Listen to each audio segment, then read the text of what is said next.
कालिका पुराण के अगले अध्याय पर चलते हैं। ऋषिगण बोल रहे हैं, हे ब्राह्मण श्रेष्ठ, काली एवं शिव के समागम का कहा गया यह प्रसंग अद्भुत, पवित्र, पापों को दूर करने वाला, शाश्वत, कानों को सुख प्रदान करने वाला तथा श्रेष्ठ है।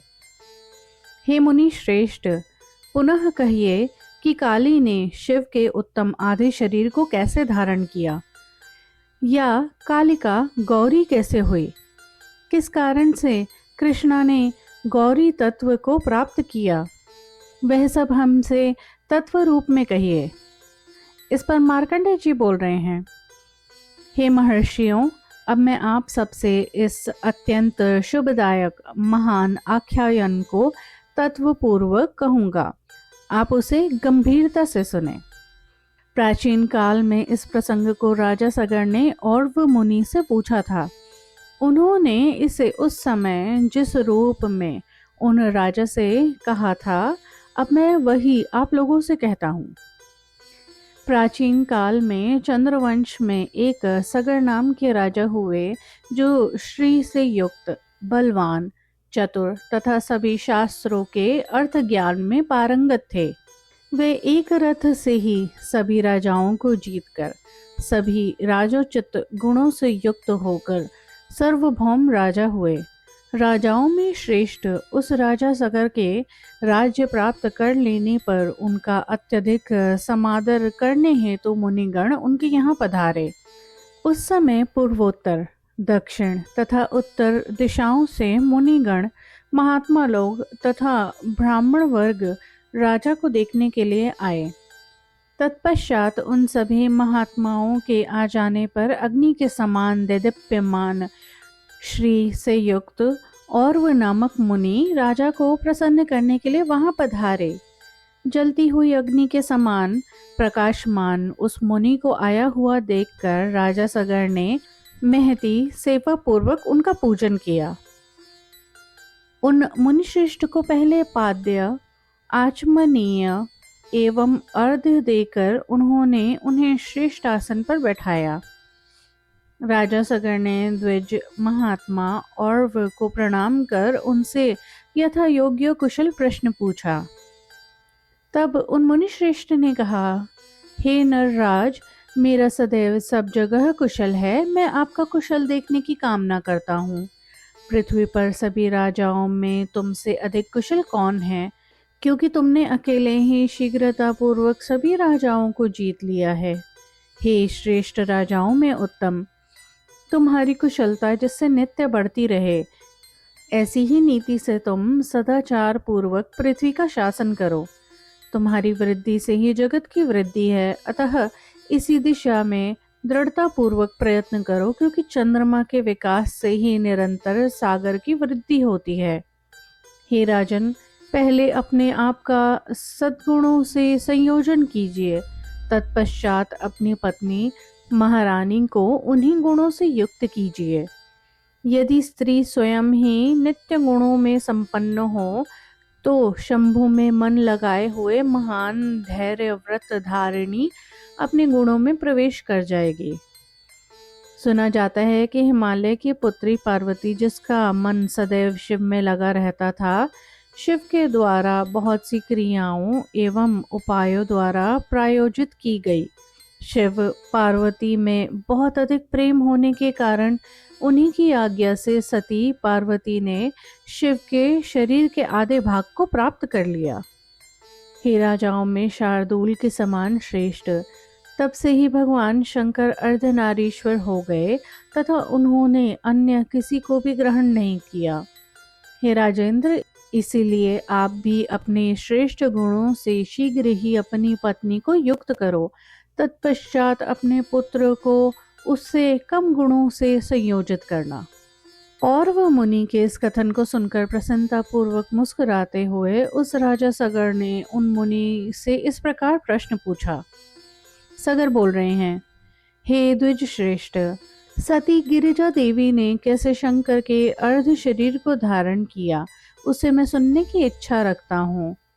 जिस नीति के द्वारा अपने को, अपनी पत्नी को या पुत्र को गुणों से युक्त किया जा सकता है, उस नीति को तथा सदाचार संहिता को मैं सुनना चाहता हूँ। हे द्विज, राजनीति तथा कृतात्मा लोगों द्वारा दूसरों के प्रति अपनाई गई नीति को अलग अलग सुनने का इच्छुक हो मैं आपसे प्रार्थना कर रहा हूँ। हे मुनि, यदि यह उपर्युक्त प्रश्न गोपनीय न हो तो आपसे इसे सुनना चाहता हूँ। उन सबको सुनने की इच्छा रखने वाला मैं ऐसा करने के लिए आपको आज्ञा भी नहीं देता, तथापि यदि कहने योग्य हो तो आप उसे कृपा करके कहिए। उस समय सगर के द्वारा इस प्रकार कहे जाने पर कृपालु और वह मुनि ने महान आत्मा वाले राजा को उत्तर देते हुए ये कहा, हे राजन, जो जो आप द्वारा पूछा गया है उसे मैं बताऊंगा। आप उसे ध्यान से सुनो कि किस प्रकार पर्वतराज हिमालय की पुत्री पार्वती ने प्राचीन काल में शंकर के अर्धांग को ग्रहण किया। जहाँ जहाँ तुम्हें जिस नीति का प्रयोग करना चाहिए उसे तथा सबके द्वारा आचरण करने योग्य सदाचार मैं क्रमशः कहूँगा, उसे सुनो।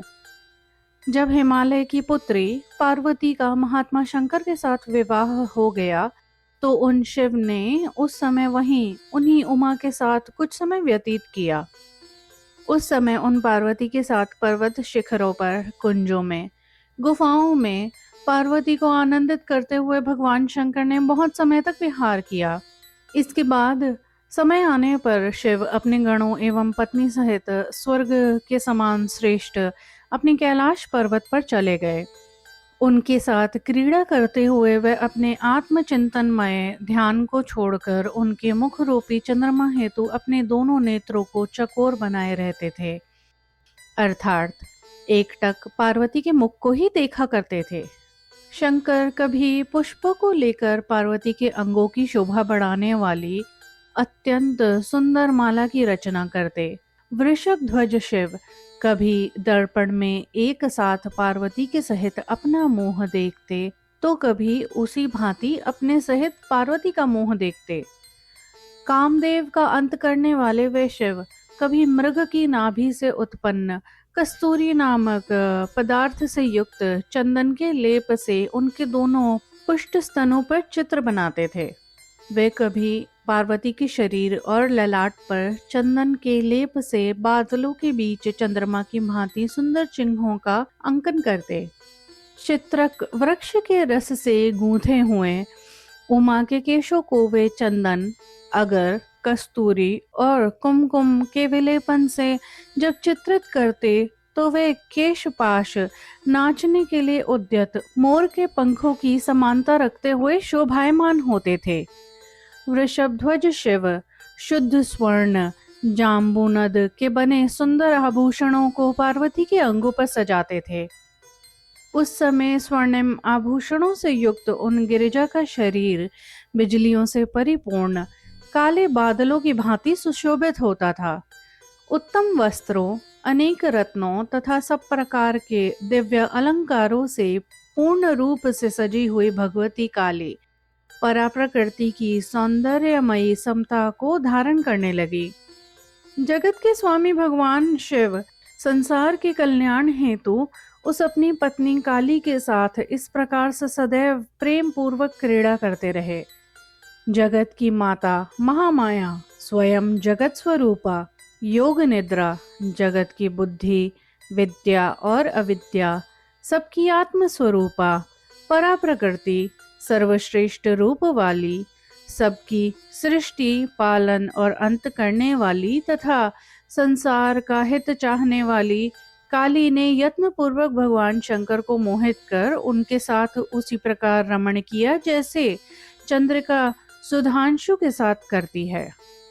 एक बार कैलाश के शिखर पर उमा के साथ प्रसन्नता पूर्वक रमण करते हुए स्मरहर कामारी भगवान शंकर ने रूप यौवन से संपन्न, सभी लक्षणों से युक्त, शुभदायिनी, सुंदरी अप्सराओं को तथा उनके बीच मन को हरण करने वाली उर्वशी नामक अप्सरा को देखा।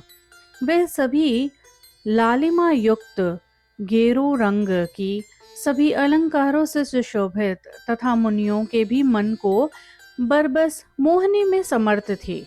वे अप्सराएं शिव तथा सुंदरी गिरिजा को देखकर उनके सम्मुख भय एवं विनम्रतावश हाथ जोड़कर खड़ी हो गई। इसके बाद शिव ने उन अप्सराओं के सामने ही उन पार्वती से ये अद्भुत वचन कहे जो अप्रिय भी थे।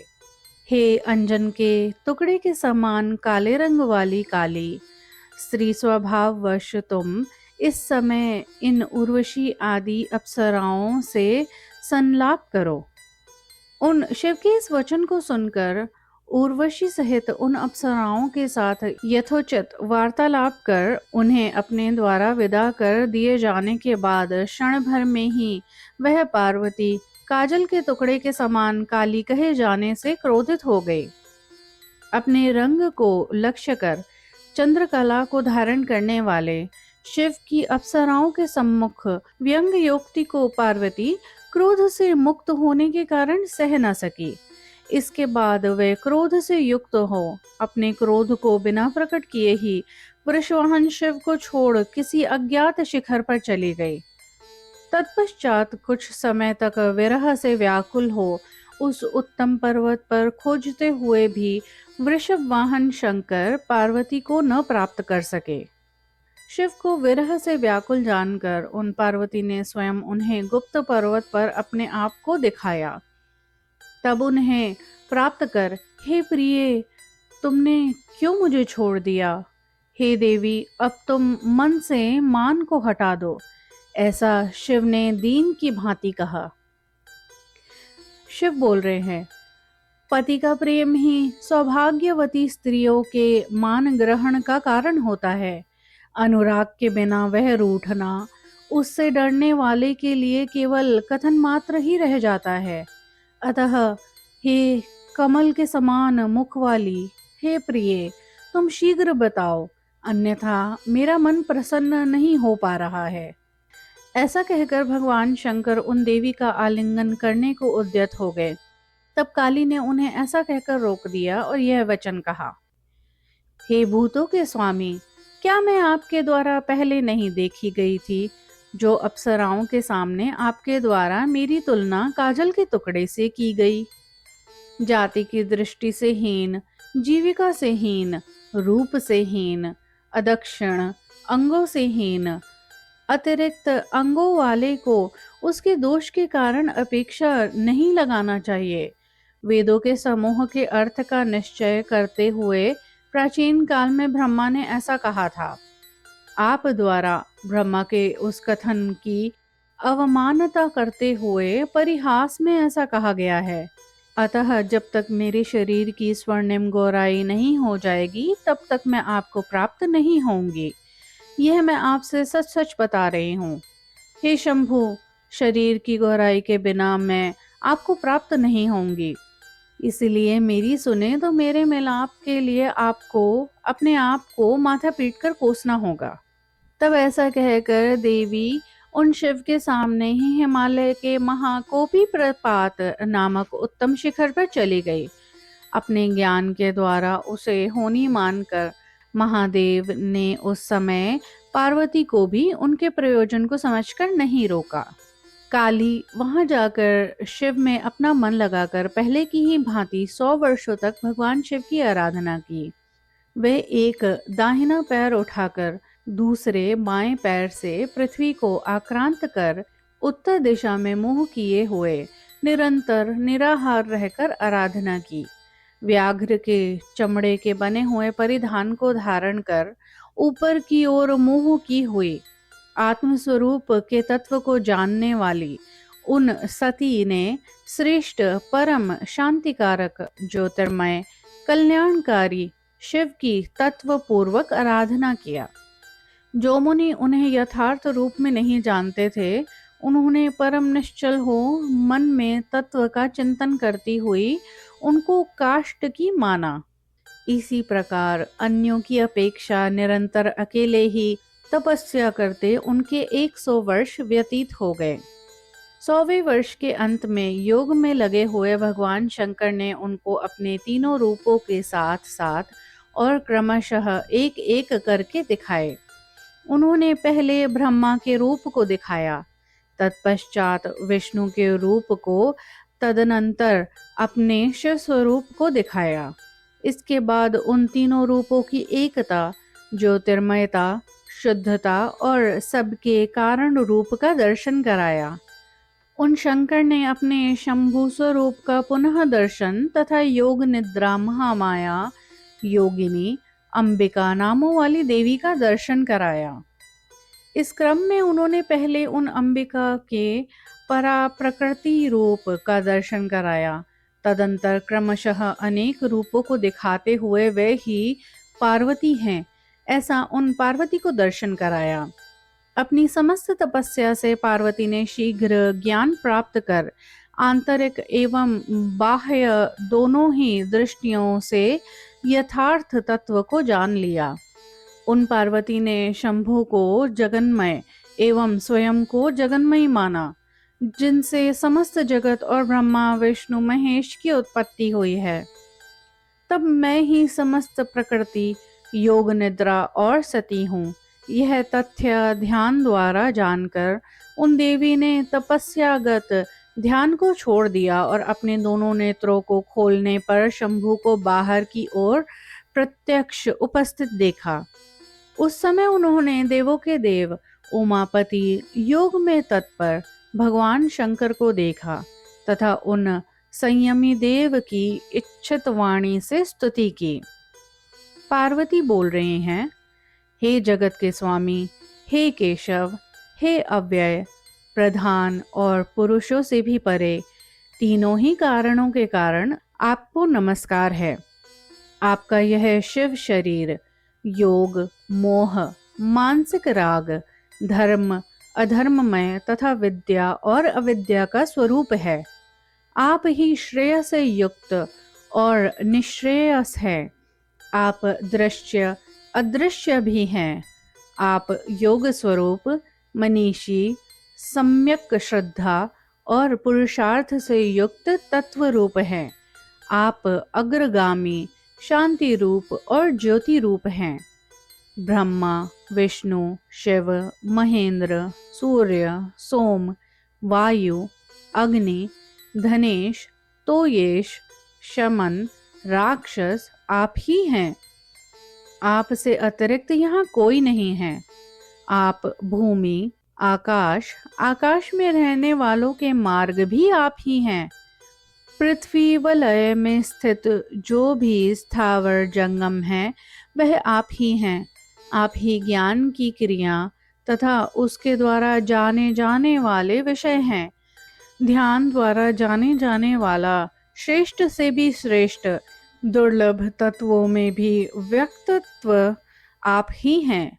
आप प्रधान पुरुष परमात्मा हैं, क्योंकि आपकी महान आगमों के ज्ञान द्वारा जाने जाने वाले हैं। जो भी इंद्रियां से जाने जाने योग्य हैं वे आपसे ही उत्पन्न हैं। कीर्ति और कीर्तिमान, स्तुति और स्तुति योग्य, देखने वाले एवं देखे जाने वाले, स्थिरता को धारण करने वाले और नित्य अनित्य योगों से मुक्ति लाभ पाने वाले तथा वियोगी, बिना दान के भी दान साम प्रयोगों के साथ भेद आप ही हैं। आप ही नीति तथा अनीति की उपलब्धि, दीक्षित और दक्षिणा, सार तत्व के सारभूत, संविधान करता तथा उसके कर्म श्रेष्ठ, हीन, रूपवान, रूपहीन, दिव्य, देव, मनुष्य और मनुष्येतर सब कुछ आप ही हैं। बनाए जाने वाले तथा बनाने वाले, पालन करता और पालित, चयन करता एवं चयनित, तरंगित एवं तरंगहीन, विद्या अविद्या, वेद वाद, एक रूप, रूप अरूप, तीक्ष्ण, सौम्य रूप आप ही हैं। आप भाव अभाव, सुंदर, शुद्ध रूप, निरंतर दांत, शांति, उग्र, द्वंद्व अद्वंद्व, सर्वत्रगामी, असवर्ग, भ्रांतिग्रस्त, भ्रांतिहीन, सब बन जाने वाले, सब प्रकार के मुनियों को उनकी आकांक्षा के अनुरूप सिद्धि असिद्धि प्रदान करने वाले हैं। आप अकेले ही सुंदर देह धारण किए या बिना देह के सभी देवों में एकमात्र देह रूप स्थूल एवं सूक्ष्म विकारों से रहित शरीरधारी सबकी आत्मा है। आपसे भिन्न कुछ नहीं है। कार्य अकार्य, व्याप्य अव्याप्य, अखंड तथा भोगहीन, अत्यंत पूर्ण, योग ज्ञान में स्थित आत्ममय, श्रीदायी, नित्य, सभी जिसके रूप हैं उन सबको नमस्कार है। आप जो प्रधान और पुरुष के भी रचयिता काल रूपी परम ईश्वर हैं, उस वरदायक पूजनीय ईश्वर उग्र शिव को जो चित्त और नीति दोनों के ही प्रस्तुत करता है, मैं नमस्कार करती हूँ।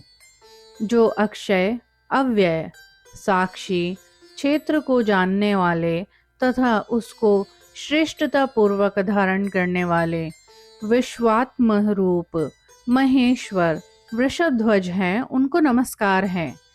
जिनके चित्त रूपी चंद्रमा में सदैव ज्ञान रूप अमृत विशेष रूप से झरता है, उन एकमात्र केवल भक्ति से ही जाने जाने योग्य शिव को नमस्कार है।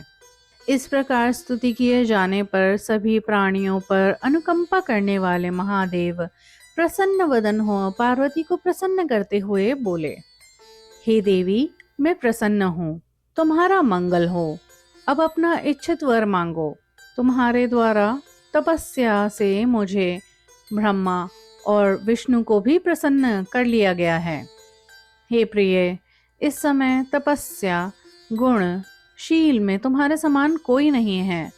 तुम्हारे बिना मुझे कोई तृप्त नहीं कर सकता, अतः तुम अपना इच्छित संपन्न करो। तब हिमालय के पुत्री ने कहा, हे हर, मेरा शरीर सोने के समान वर्ण का तत्काल हो जाए और आप भी मेरे अतिरिक्त किसी अन्य से प्यार करने वाले न होएं। पार्वती द्वारा इस प्रकार कहे जाने पर महादेव ने तत्क्षण ही पार्वती को आकाश गंगा की जलराशि में स्नान कराया। वे देवी पार्वती चांदनी के जल में स्नान करने के पश्चात बिजली की भांति गोरी होकर शरद ऋतु के बादलों के मध्य आकाशीय बिजली की भांति सुशोभित हो उठी। शिव ने भी उन्हें, हे प्रिय, मैं तुम्हारे बिना किसी अन्य को मन से भी नहीं ग्रहण करूंगा, यह मैं तुमसे सत्य कहता हूँ। ऐसा कहकर शीघ्र ही उन्हें स्वीकार कर लिया।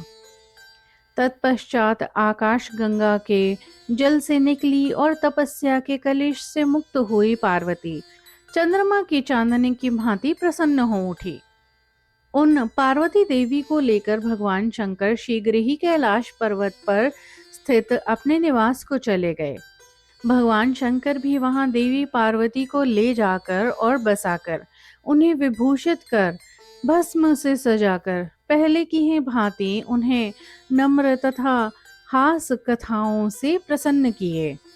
उन पार्वती ने भी, जो अब सोने के समान गौर वर्ण वाली हो गई थी, अपने सुंदर रूप को देख तथा वचनबद्ध शिव को प्राप्त कर अत्यधिक प्रसन्नता को प्राप्त किया। इस प्रकार उत्तम कैलाश पर्वत पर उनके एवं शिव के परस्पर रमण करते हुए बहुत समय व्यतीत हो गए। एक बार महादेव के समीप बैठी हुई हिमालय की पुत्री पार्वती ने उनके हृदय में स्थित अपनी ही छाया को देखा।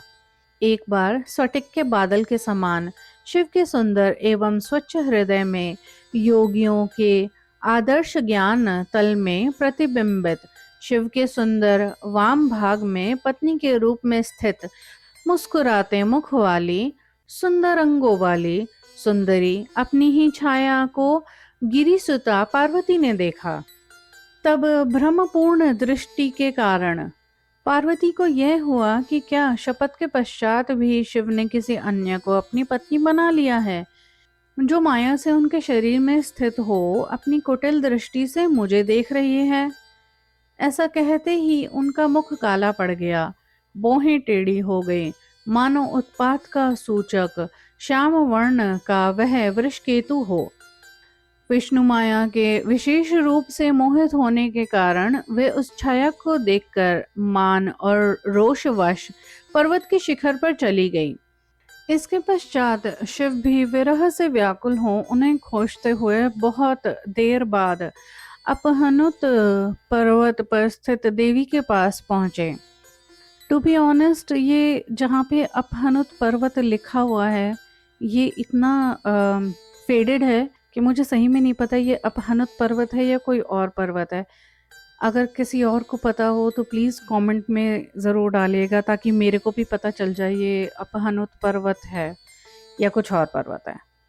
आगे बढ़ते हैं। उन विवर्णमुखी पत्नी को प्राप्त कर महादेव ने यथोचित रूप से उनके क्रोध का कारण जानने के लिए उनसे पूछा। हे प्रिय, हे श्रेष्ठ जंघों वाली, हे क्रोधिका, किस लिए तुम मुझसे रुष्ट हुई हो? मैं इस समय तुम्हारे क्रोध का कारण तुम्हारे से ही सुनना चाहता हूँ। हे भामिनी, मैंने मन से, वचन से या शरीर से किसी प्रकार का भी तुम्हारे प्रति कोई अपराध नहीं किया है, तो भी तुम क्यों क्रोधित हो रही हो? इस पर देवी बोल रही हैं, पहले मेरे द्वारा प्रार्थना किए जाने पर आपने वचन दिया था, तो भी आप उसे छोड़कर अन्य स्त्री की आकांक्षा क्यों करते हैं? हे हर, आपके जल से मुक्त भस्म के बीच हृदय के भीतर प्रत्यक्ष रूप से मैंने सुंदर अंगों वाली किसी स्त्री को देखा है। हे महेश्वर, आप सब कुछ जानने वाले तथा सर्वत्र गमन करने वाले परमेश्वर हैं। अपने तपो के समुच्च द्वारा आपको संतुष्ट करने के मेरे प्रयास किए जाने पर भी आप संतुष्ट नहीं हुए हैं। इसलिए मैं स्थायी रूप से तपस्या करने हेतु जाना चाहती हूँ, अतः आप मेरा पीछा करके व्यर्थ विलंब न कीजिए। उनके इस प्रकार के वचनों को सुनकर विस्तार से मुंह खोले शिव किंचित मुस्कुराते हुए उस संदेह से ग्रस्त अपनी पत्नी पार्वती से बोले, हे मुग्धे, मैंने न तो किसी अन्य स्त्री से विवाह किया है और न मैं अपने वचन को भंग करने वाला हूँ। इस समय मूर्खतावश तुम्हारी मिथ्या बुद्धि हो गई है। हे पार्वती, यदि तुम उसका कारण जानना चाहती हो तो सुनो, मैं तुमसे उसे कहता हूँ। हे मानिनी, मान मत करो। दर्पण के समान स्वच्छ प्रतीत होने वाले मेरे विस्तृत वक्ष स्थल में भासित होने वाली अपने ही शरीर की उभरी बिंबात्मक छाया ही तुम्हारे द्वारा देखी गई है। हे मेरे हृदय के अंतर्गत स्थित प्रिय, अब से यह भली भांति जान लो कि तुम्हारे अतिरिक्त मेरे में वह दूसरी कोई नहीं है, अतः अब तुम्हें मान नहीं करना चाहिए। इस पर देवी बोल रही हैं, हे वृषभ ध्वजा वाले शिव, तुम्हारे में जो छाया स्थित है वह मेरे अतिरिक्त कोई अन्य नहीं है, इसे मैं कैसे जानूं यह बताइए। तब शिव आगे बोल रहे हैं, हे सुंदरी, खिड़की के भीतर खड़ी हो उसकी जाली से तुम जल के समूह से युक्त विभूति से लिप्त मेरे हृदय को देखो। तदंतर अपने सुसज्जित शरीर को पुनः दर्पण के तल में देखो तथा मेरे हृदय के आसन को प्राप्त की हुई उसी छाया को देखो। उस समय जैसा तुम मेरे शरीर में देखती हो वैसा ही करो। तुम अपनी छाया को देखो, तुम्हारे बिना मेरे लिए कोई दूसरा नहीं है। हे मनोहरे, तब तुम स्वयं ही मेरे वक्ष स्थल में स्थित छाया को जान जाओगी। इसे जानकर तुम मान छोड़कर मेरे में अपने विश्वास को प्राप्त कर लोगी। चंद्रकलाधारी शिव के द्वारा ऐसा वचन कहे जाने पर पार्वती ने जल के समान भासित उनके हृदय में अपनी छाया को पुनः देखा। तदंतर पार्वती ने अपने शरीर एवं मुखमंडल को दर्पण में देखकर पुनः उनके वक्ष स्थल में स्थित देखा। उस समय वे देवी जैसी कपट लीला या नेत्र भ्रमण कर रही थी, वैसे ही वह छाया भी कर कंपन आदि लीलाएं कर रही थी। फिर खिड़की की ओट से शिव के भस्म रहित हृदय में पार्वती ने अपनी छाया को देखा। उस समय पार्वती द्वारा वृषध्वज शिव के वक्ष स्थल में कोई स्त्री नहीं देखी गई, केवल खिड़की की जाली ही दिखाई दी। इस प्रकार के और बहुत से अन्य उपायों द्वारा परीक्षा कर संशय रहित हो श्रेष्ठ अंगों वाली उन देवी ने लज्जा का अनुभव किया।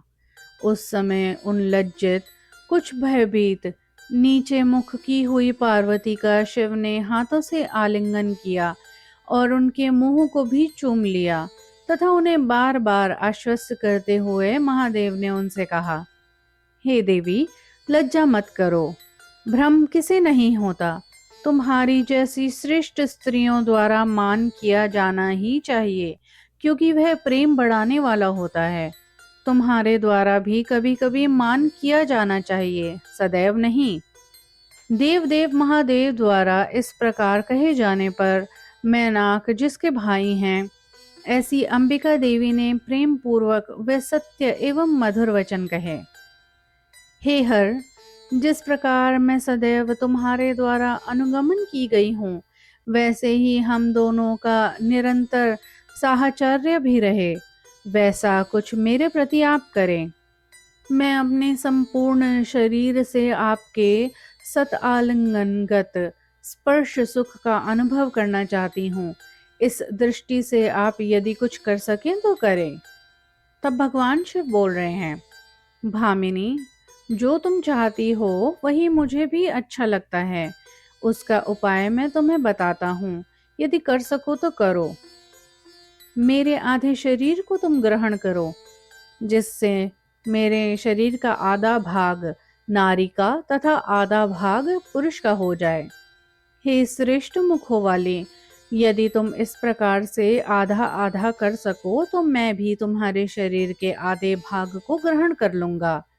उस समय से ही तुम्हारा आधा भाग स्त्री रूप तथा आधा पुरुष होवे। इसी रूप में मेरी शक्ति कार्य करे, ऐसी तुम आज्ञा दो।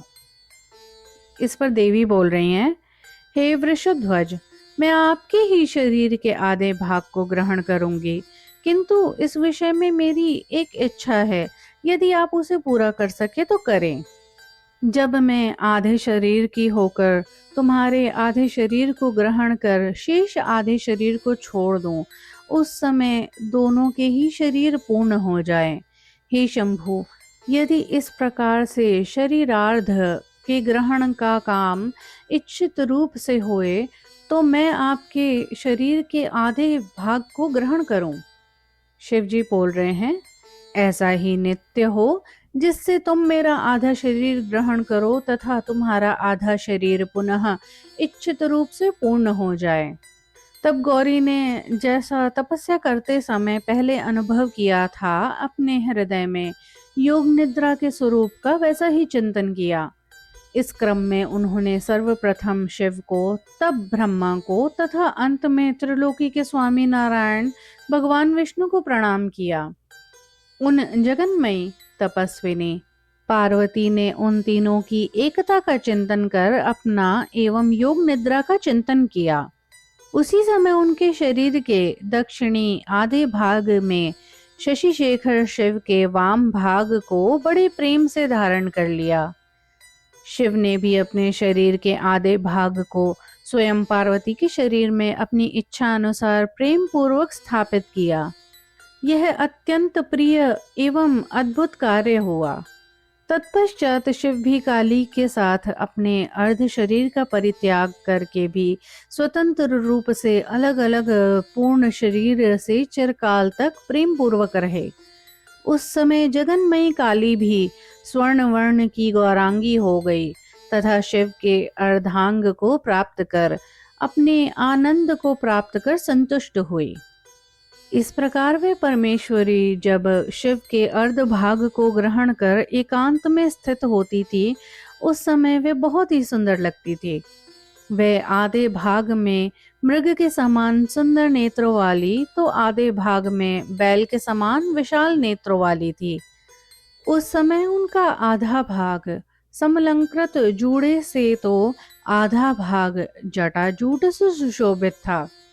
उनके एक कान में सांप का कुंडल तो दूसरे भाग में जाम्बूनद के बने उत्तम कुंडल उनके सिर की शोभा बढ़ा रहे थे।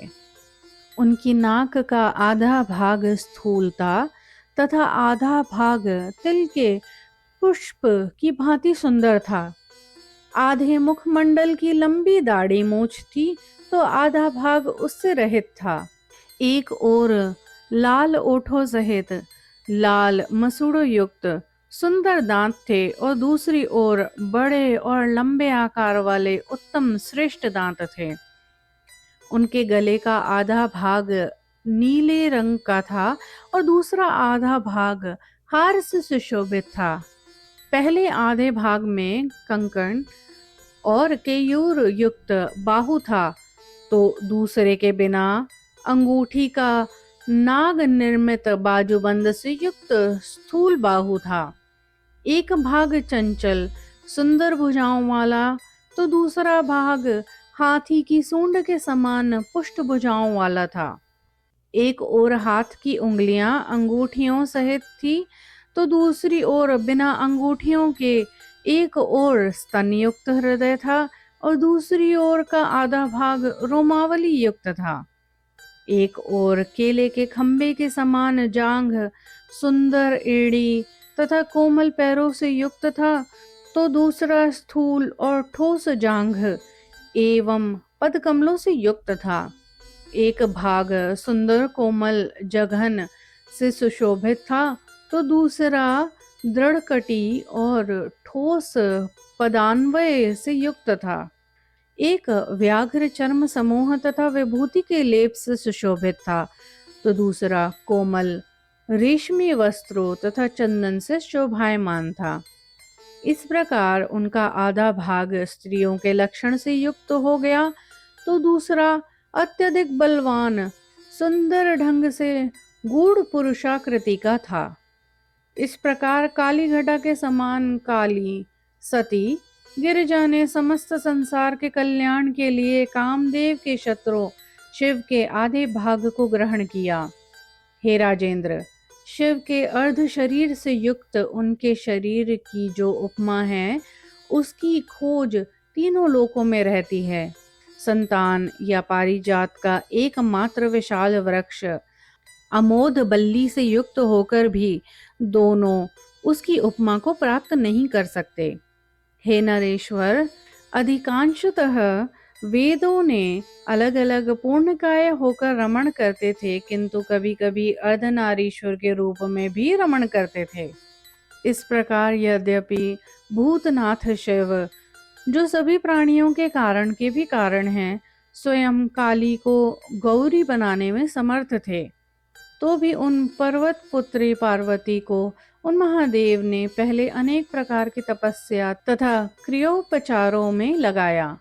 तब तपस्या के प्रभाव से पाप रहित हुई उन संपूर्ण अंगों वाली को गौरी बनाया एवं महेश्वर ने उन्हें अपने शरीर का आधा भाग प्रदान किया। इस तपस्या में लगाए जाने तथा शिव द्वारा शरीरार्ध दान के रहस्य को इंद्र आदि समस्त देवता भी नहीं जानते। इसके तत्व को नंदी, भृंगी, महाकाल, वेताल तथा भैरव आदि महाबली, तपस्वी, निर्भय महात्मा गण ही जानते हैं जो स्वयं महेश के अंगभूत हैं, जिन्होंने अपने तपस्या के श्रेष्ठ बल से मनुष्य शरीर से शिव के गणों का आधिपत्य प्राप्त कर लिया है। इसी प्रकार अपनी अनुगामिनी पत्नी को सत्कर्म में लगाना चाहिए। ऐसा करने से तुम कल्याण को प्राप्त होगे। शिवा के इस चरित्र को नित्य सुनने वाला शिव का प्रिय होकर चिरकाल तक शिवलोक को प्राप्त करता है। और इसी प्रकार से कालिका पुराण का भाग 1 खत्म हुआ।